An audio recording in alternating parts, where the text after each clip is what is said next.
today we're wrapping up Perfect Pet Week with tips on how to travel with your pet. Joining us now is dog trainer Elena Gretch. Hey, Elena! How are you? Thanks for having me, guys. Now, are all of these dogs up for adoption? These dogs are all up for adoption. Ah, so make sure you adopt your pet. They are so grateful. Now, let's talk about car travel because my dog doesn't really love cars that much. Okay, She gets a little car sick. So one of the things we love to recommend is when you first get your puppy or when you first get your dog, as soon as possible, start putting them in the car. And then once you start putting them in the car, we start putting them in the car in safe places. Yeah, because they can, they're just as at risk for being ejected from a car as a person, Absolutely. right? So we don't want the dog moving around the car. We don't want the dog to distract us. We don't want to jump into our laps at the steering wheel, and we want to make sure for themselves they're safe and secure. You see so many people who drive with the dog on their lap, dog heads out the window, and they're just cruising. Right, and you never want to let your dog have their head out the window because things can fly up from the road. It can damage their face, damage their eyes. Just like you don't really drive on the highway with your head out the window. It's so hard to breathe that way. Well, back in the 70s, Back in the we did. 70s, yeah. We actually stood up on the center console and stuck our head out the moonroof. Yeah. Okay, well, some exceptions, Yeah. but for the most part, we want our dogs secured. And nowadays, we have great equipment for that. So show us some of these tricks for securing the dogs. So this is Bradley, and Bradley has this great harness come seatbelt. So what happens is you have your harness and your normal out walking, and then it has a great little clip that secures into the seatbelt of your car. Bradley, do you like that? And he Bradley seems sound pretty asleep. happy. And what about this baby here? This one is like a tiny...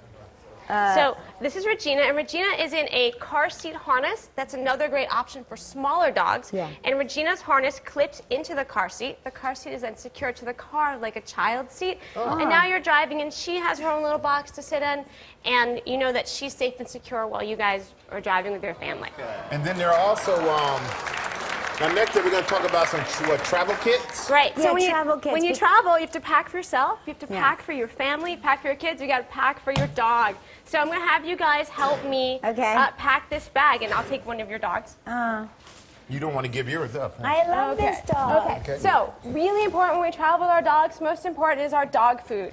Because even though you can buy lots of your supplies, it's really hard to find the exact dog food your dog eats. And if you change their diet unexpectedly, It really upsets their bellies. Yeah. really upsets their tummy. So we're packing And you our don't want to dog upset food. belly in the car. Don't want to upset No. belly in the car for certain. So Okay. pack my dog food. Packing our dog food. But in case we do have a dog that gets upset or sick in the car, we want to pack our cleaning supplies. Second most important thing. Okay. Making sure that you have towels, things like that. Okay, we like to pack bowls, toys, our toothbrush and toothpaste. I know you guys talked about Gotta that. keep Yes, that breath gotta right. keep the breaths fresh. Pet wipes to clean your pet, and if you need to clean your hands as well. Or yourself. Yes. Toy.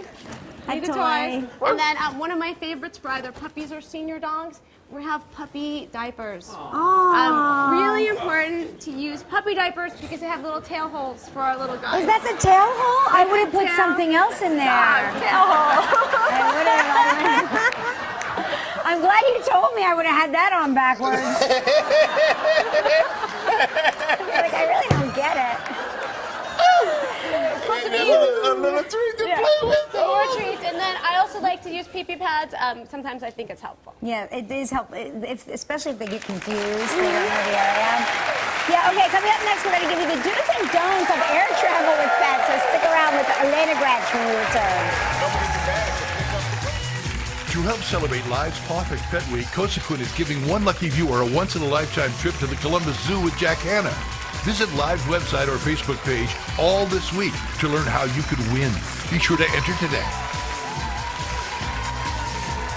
If you'd like to know more about any of the dogs up for adoption or anything you've seen this week on Live, just log on to our website, livekellyandmichael.com. We are back with Elena Gretch, and we're talking about how to travel with your pet. So I see we have a lot of pet carriers out here. Yeah, so if you want to take your pet on the airplane, if you want to bring your dog on the plane with you, dog or cat, it must be under 20 pounds. Really important fact. Aha. And your pet needs a ticket. So when you buy your own ticket, you have to make sure you buy a ticket for your pet because planes limit the amount of pets that are allowed on each flight. So if you get a ticket, does that mean your dog gets their own seat? No, when you get your ticket, your dog then or cat is allowed on the plane in a pet-approved carrier. So this is a great example of a pet-approved carrier, and your pet must stay in the carrier, and it's supposed to fit under the seat in front of you. Oh, so when you so we want to. Okay. So. Out here fighting like dogs and cats. Okay, So answer this though, I can buy a seat for the pet, can I? you cannot buy a seat for the pet currently on most popular airplanes. Okay, all right. The dog Good- has to go good under the question. seat in Good- front of good you. answer. And you need to keep your dogs in the carrier because there could be people on the plane that are either fearful or have allergies. Nope. Okay, And so then I see we have an ice tray the on other top of this option, one. which we do not recommend, and the Humane Society does not recommend it either, you can put your pet in cargo. Putting your pet in cargo is putting your pet potentially at significant risk. Well, you know, you can go to our website, visit our website, you can adopt these animals. And Elena, thank you so much. Thank you. Bye.